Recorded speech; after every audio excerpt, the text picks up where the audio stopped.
Je m'appelle Doris Vargas Ordoch. J'ai une formation théologique. En effet, j'ai étudié la théologie dans une faculté adventiste. Et ce qui m'a plu dans un premier temps, ce qui m'a particulièrement intéressée, c'était les langues bibliques, le grec et l'hébreu, que j'ai même enseigné pendant plusieurs années en France et aussi dans une autre faculté en Espagne. À un moment donné, dans mon parcours, j'ai croisé le conte biblique à travers une association. Alors, qui dit conte biblique, c'est surtout la manière de raconter la Bible, de raconter des récits de la Bible d'une façon vivante. Et personnellement, j'ai toujours été intéressée par différentes méthodes pour lire la Bible, pour l'analyser, pour la décortiquer, pour entrer en profondeur. Donc, une méthode qui m'a particulièrement intéressée, c'était par exemple la sémiotique. Mais, mais j'ai aussi été intéressée par d'autres manières de lire la Bible, peut-être plus sensibles, comme la Lectio Divina, qui fait plus appel à une écoute profonde, une écoute intérieure. Et en fait, aujourd'hui, ce que j'aimerais partager avec vous, c'est qu'à moi, la Bible me parle et j'aimerais bien qu'elle vous parle aussi à vous, peu importe si vous êtes chrétien ou pas.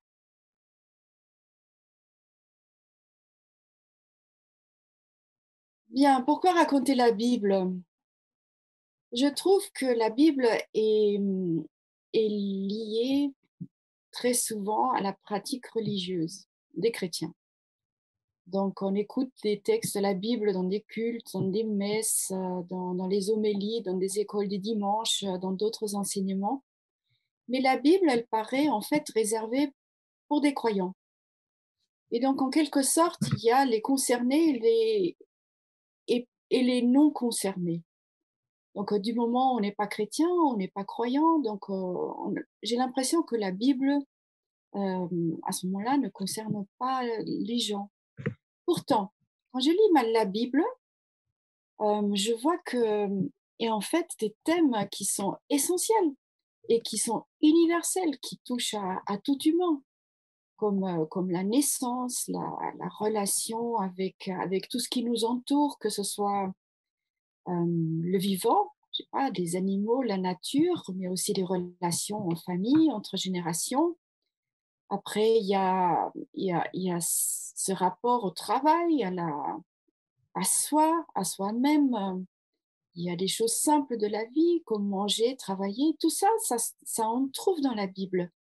Mais ces choses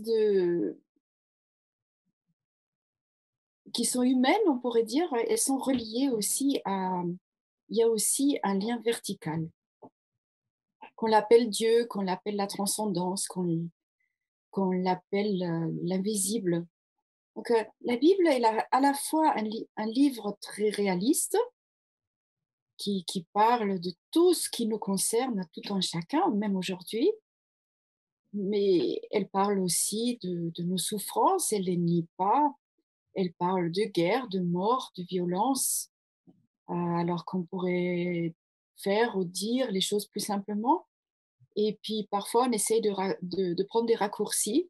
Et puis, il y a des hommes et des femmes dans la Bible qui ont fait ça aussi. Et puis, je trouve, en nous identifiant avec ces personnages bibliques, nous pouvons apprendre beaucoup pour notre vie, pour notre façon de prendre des choix, pour notre façon de mener notre vie. Donc, pour dire en quelques mots, pour moi, la Bible parle d'humanité. Elle parle d'humanité, elle parle de nous tels que nous sommes, mais elle parle de nous aussi tels que nous pourrions être. Elle trace un chemin du devenir possible et aussi de comment Dieu s'y prend avec les humains, avec nous, avec chacun de nous finalement. Parfois d'une façon discrète, presque, presque invisible, presque on pourrait passer à côté. Et puis parfois aussi d'une façon plus énergique. Donc pour moi, Dieu nous accompagne vraiment dans notre chemin de vie. Alors à un moment donné, je vivais à Clermont-Ferrand à cette époque-là. Heu, la représentante d'une association est venue vers moi. Donc c'est une association justement autour du conte biblique qui s'appelle «Chacun, chacune raconte». La Bible n'est pas un conte, mais se raconte. Donc j'ai connu quelqu'un de cette association qui est venu vers moi, qui m'a dit: «Voilà, on a un groupe qui devrait se mettre en place, un groupe de catéchistes qui aimerait apprendre à raconter la Bible. On a déjà trouvé une conteuse, mais il nous faut une bibliste». Et voilà, me voilà lancée dans l'aventure du conte biblique, alors que j'en avais aucune idée et que je n'avais jamais raconté la Bible. Et donc dans un premier temps, j'étais un peu la spécialiste du côté Bible. J'étais la bibliste du groupe et petit à petit, j'ai aussi appris à prendre goût à cette manière, à une manière plus vivante, plus concrète de raconter la Bible. Et c'est vraiment quelque chose qui m'a beaucoup apporté. Comment on apprend à devenir conteur, conteuse? Alors une première étape, c'est une étude approfondie d'un texte biblique, d'un texte, choisi. Donc généralement, ce sont des récits de la Bible. Même si on pourrait quand même raconter aussi d'autres textes bibliques. Hem, j'ai su par exemple par un groupe de conteurs, qui se sont lancés à raconter la création. Donc vraiment le tout début, les premiers chapitres de la Bible. Mais le plus simple pour commencer avec le conte, c'est vraiment de partir d'un récit. Donc tout d'abord, on étudie le texte avec tout ce qui le concerne, son contexte historique, géographique. On essaie de mieux comprendre, les personnes du passage en question, quelles étaient leurs coutumes, qu'est-ce qu'ils mangeaient, par exemple. Qu'est-ce qu'on mange, en Israël? C'est important de savoir que, par exemple, il n'y avait pas de tomates en Israël, hein, donc quand les personnages de la Bible sont autour d'un repas, ils ne mangeront pas de tomates, hein, alors que la tomate, c'est quelque chose de très, très courant dans nos menus à nous. Donc il faut quand même rester fidèle donc aux coutumes, heu, du personnage en question, des personnages en question, de leur époque aussi. Et puis on creuse aussi le texte en profondeur pour pas rester au niveau du simple résumé. On étudie les personnages, on regarde quel était leur point de départ, d'où ils sont partis et comment ils ont été transformés par l'histoire qu'ils ont vécue, transformés aussi par leur rencontre avec Dieu, par comment Dieu les a rejoints. Étudier les dialogues, les figures.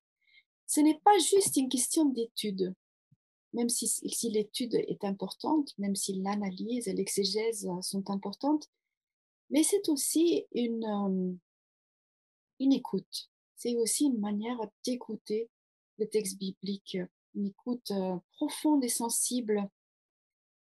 C'est important d'être attentif aux mots qui interpellent, non seulement qui interpellent telle ou telle personne de notre groupe de compteurs peut-être, mais des mots qui m'interpellent moi.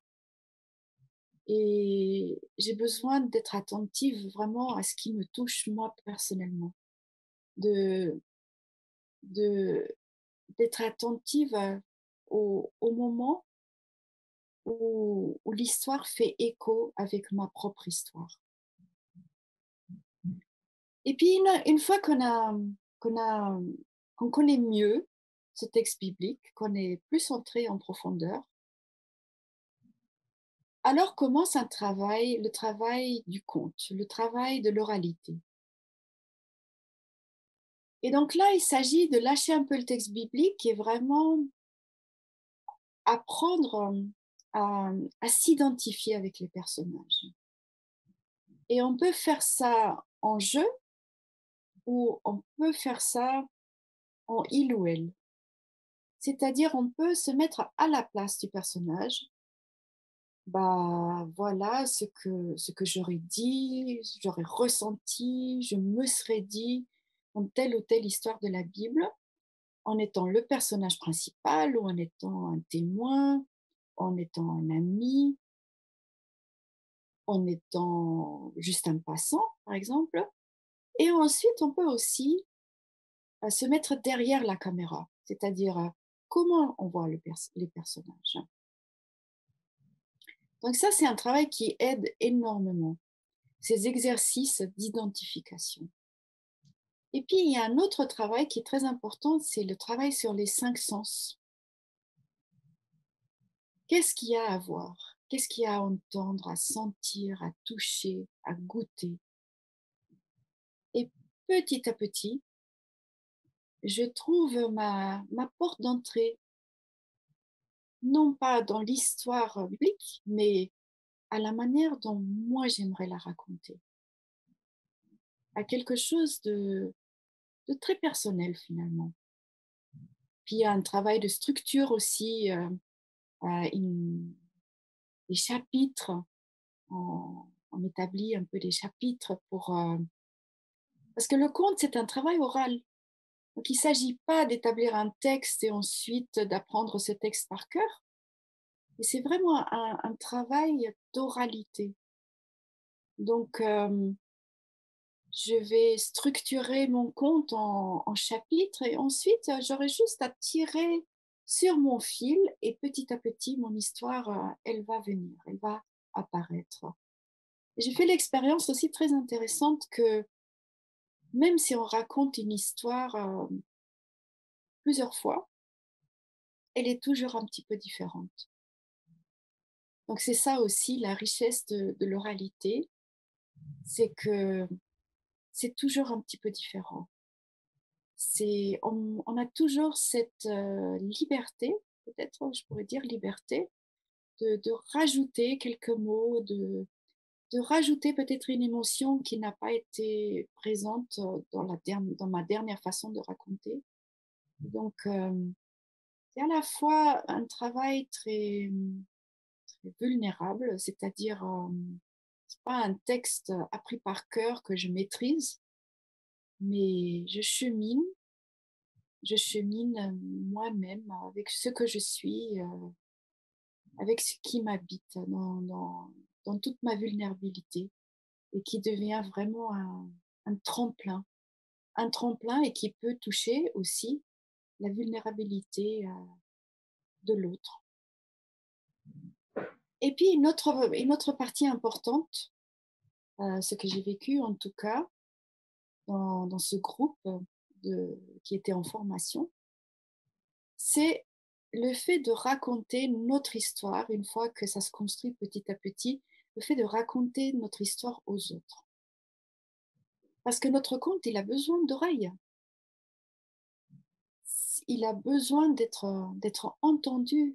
Et moi, en tant que conteuse, j'ai besoin aussi des remarques, des échos des autres, de mes coéquipiers, de mes coéquipières. Et les remarques des autres personnes du groupe vont justement m'aider aussi dans la construction de mon histoire et dans, mes, dans ma façon de le raconter. Après, au niveau de la méthode, il y a différentes méthodes, hein. Il y a des personnes qui font vraiment tout ce travail à l'oral. Personnellement, j'ai quand même eu des moments où j'ai couché plusieurs idées, les grandes lignes, les mots-clés, parfois même toute l'histoire, j'ai couché ça par écrit pour, euh, pour être pleinement dedans. Voilà quelques, comment Comment ça se passe? Comment on procède? Quelles sont les étapes?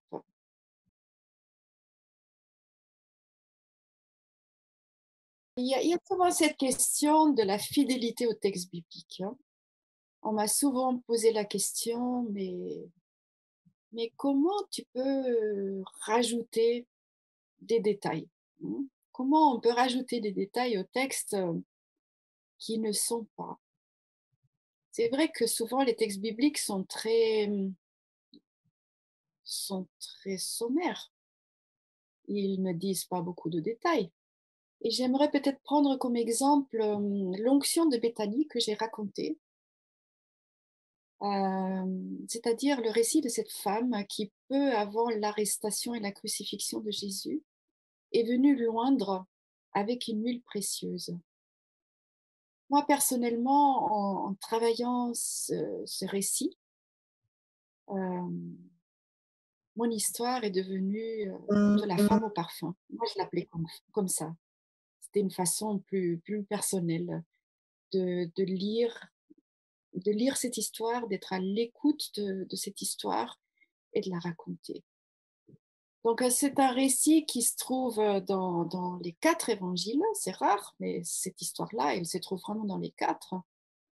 Dans Matthieu 26, dans Marc 14, dans Luc 7 et dans Jean 12, avec des différences notables. Parce que chez Matthieu et Marc, par exemple, le parfum est répandu sur la tête de Jésus. Chez Luc et Jean, ce sont les pieds de Jésus qui ont été parfumés. Chez Luc, le récit est beaucoup plus long. Il y a même, une histoire dans l'histoire. Et chez Jean, dans l'évangile de Jean, nous apprenons qu'il s'agit de Marie, la sœur de Lazare que Jésus avait ressuscité des morts. Donc, une chose est importante quand on choisit un texte, c'est de choisir un récit. Donc, moi, pour raconter mon histoire, j'avais choisi la version de Marc. Et ensuite, on s'y tient. Donc, si Marc appelle cette femme une femme, dans mon récit aussi, elle va rester une femme. Et elle ne s'appellera pas Marie ou autrement. Je disais que c'était important de dépasser le résumé. Un conte n'est pas le résumé d'un texte biblique, d'un récit biblique. Il s'agit vraiment de donner un peu plus d'épaisseur,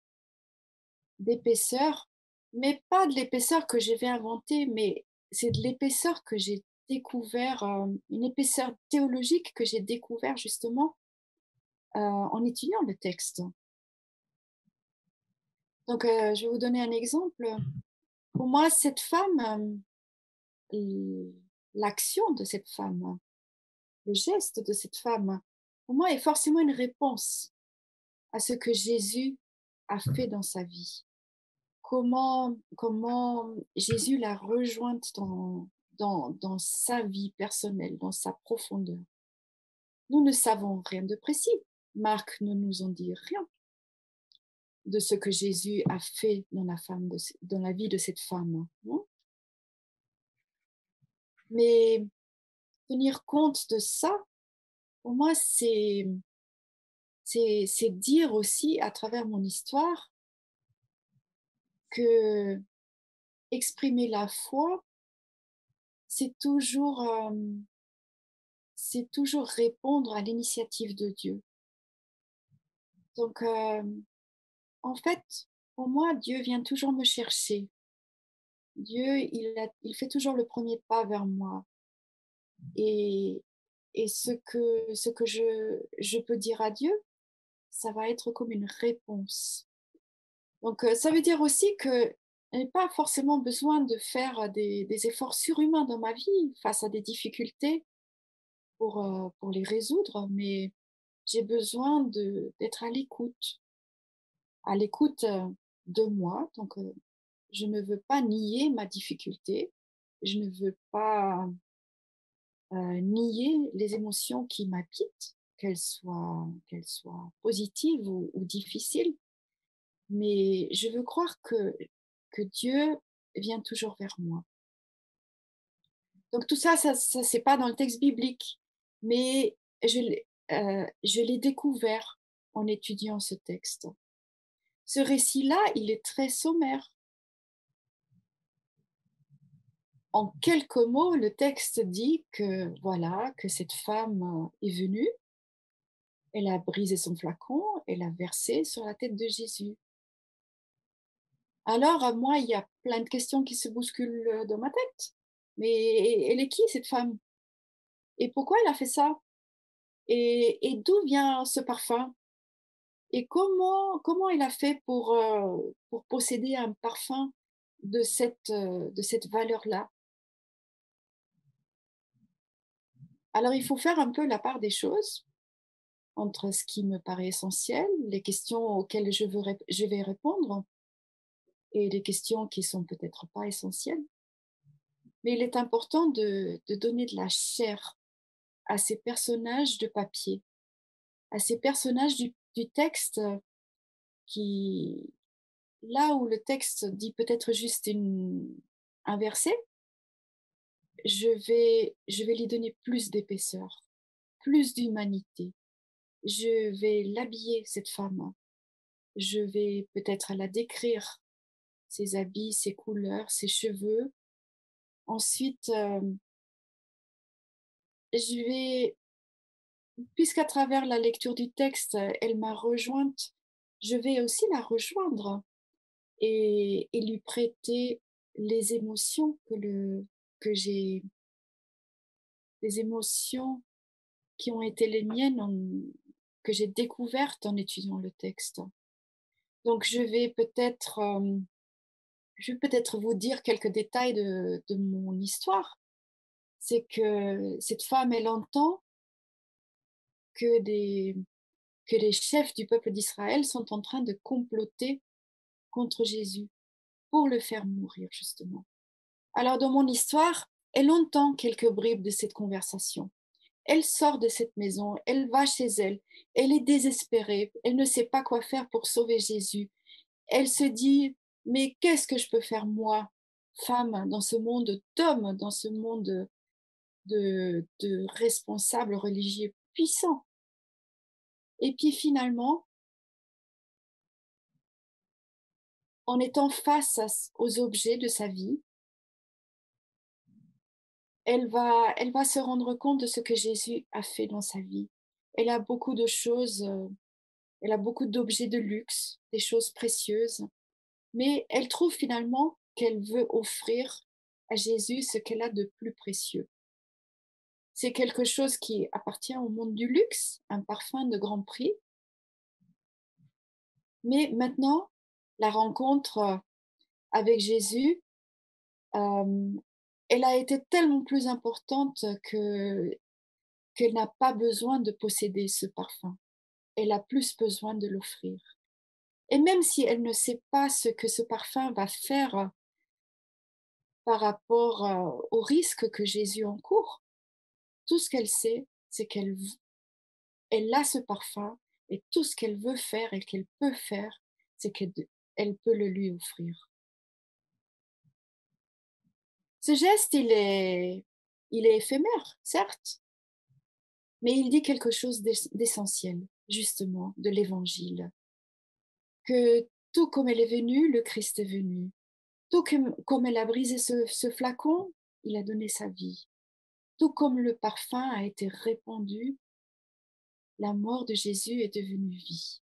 C'est Jésus qui a été rejoint aussi, lui, par cette femme, dans son désir profond. Il a affronté la mort parfumée.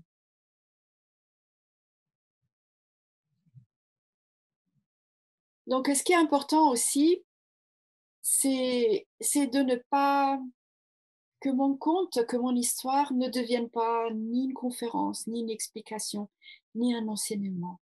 Il faut vraiment rester dans l'histoire, rester dans cette histoire qui m'a touchée et transformer des perles théologiques que j'ai découvertes dans mon étude en petites touches sensibles au moment de raconter.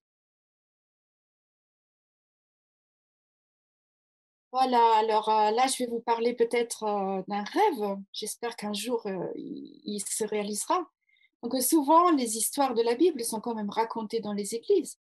Mais moi, je rêverais que les histoires de la Bible, puisqu'elles sont si universelles, qu'elles sortent des églises, qu'il y ait d'autres lieux et que on puisse peut-être se retrouver entre croyants de différentes traditions pour raconter nos textes sacrés, pour raconter ces histoires qui ont tant de sens dans nos vies personnelles et religieuses et spirituelles.